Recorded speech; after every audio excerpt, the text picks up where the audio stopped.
Hello and welcome to my video.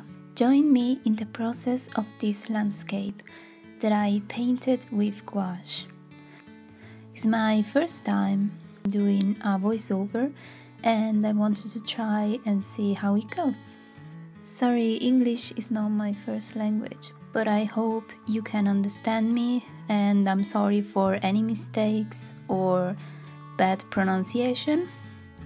So let's begin. First of all, I sketched the drawing, then I placed the paper on a hardboard and I put the tape on it. This way the paper will stay flat, even when adding a lot of water. And I can also paint on top of the tape, without worry to remain within the edges. Since I usually use gouache more in a watercolor style, for this painting I wanted to try gouache with thicker paint and see how many layers I can actually overlay. So I started with laying down a simple thick base of paint, thinking about where I wanted my trees to be. I didn't worry too much because with gouache I knew I could add light colors on top of dark ones later on without problems.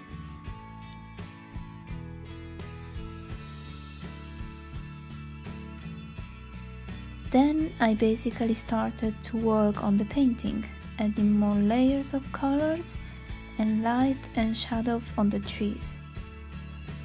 Personally, I prefer to focus on some detail first instead of painting the overall look. Otherwise, I get confused where I actually want my elements to be. It's funny because, to be honest, I wasn't even sure what I was doing. While I was painting, I was trying to figure out how to illustrate a tree. And it's not my first time painting trees. But here I was trying to figure out how to separate one tree by another. So I kept changing the parts I didn't like. But it was okay because gouache can let you fix your mistakes. Also, my real intention was to paint the trees in a more illustrated way, but I ended up doing something between the realistic and the illustrated. Sometimes things don't go in the way you want, but that's okay, you just have to go with the flow. One thing I learned when you paint trees is that the bottom must be larger than the branches on top, or it won't look natural. And yeah, I just love how easily I could overlay light colors on dark ones without lifting up too much the paint underneath. The key was to wait for the paint on the paper to completely dry and then go on top with another color, using as little water as possible. So it looks like an acrylic painting, but I'm only using gouache.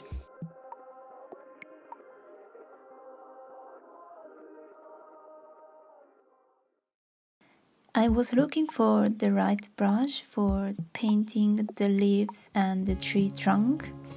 And in my brushes collection, I had this soft, round, flat brush, and I think this type is called filbert brush. I'm not sure. The brand is called Vincenzo, and I'm not sure if they are Da Vinci brushes because I bought them in a supermarket, and I was surprised to find out how good quality they are. And it was perfect for the leaves. And then I used my favorite detailed brush from the brand called Jax-hair, which was perfect to paint the tree trunk, the branches, and for adding details. The thing I absolutely love about gouache is that I can achieve fine lines and small details, which is something I personally love to have in my paintings and in my illustrations.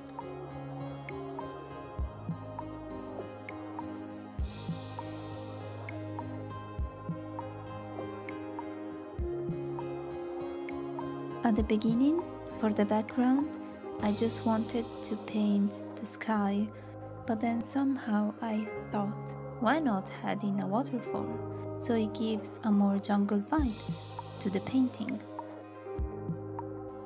Also here, I kept changing the direction of the water falling down the waterfall until I was satisfied. I tried to give a sensation of foreground and background, which I hope I was able to achieve.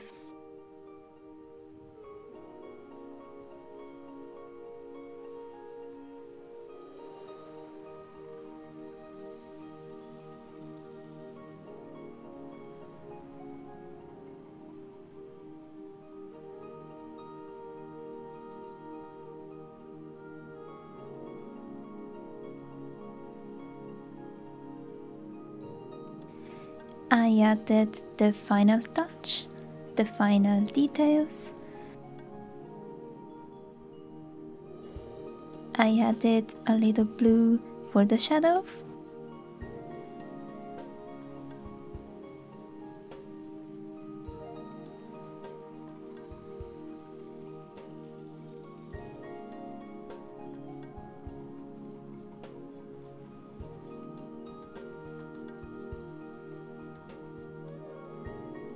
Final thing, I removed the tape from the paper. As you can see, the tape gives a nice clean border around the painting, which is nice to have.